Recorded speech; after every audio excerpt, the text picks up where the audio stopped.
Today, I'm reviewing Terra Mare's Morning Restore, a daily supplement that has generated mixed but interesting feedback from users. Many positive reviews highlight its ability to boost energy and alertness in the morning.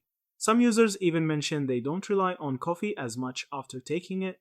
A number of people also report improved gut health, such as less bloating and smoother digestion, though results vary from person to person. Another highlight is its clean ingredient profile. It contains mushrooms, probiotics, and marine based minerals, and it's vegan with no artificial additives. For some, it's become a valued wellness ritual and an easy way to fill nutritional gaps at the start of their day.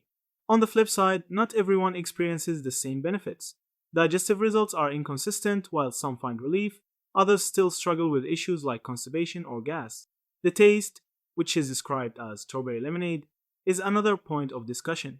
Some enjoy it immediately, while others need time to adjust.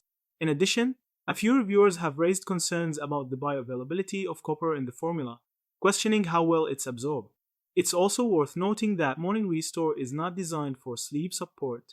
Unlike the company's nighttime supplement, Healthy Gut Reset PM, tips for best results. Take it consistently each morning, benefits build gradually. Mix with water or juice if the taste feels too strong. Pair with a healthy breakfast and lifestyle choices to maximize effect. Consult your doctor before starting, especially if you have medical conditions. Overall, Terra Mare Morning Restore seems to be a helpful supplement for energy and gut health, but results may differ. Thank you for watching.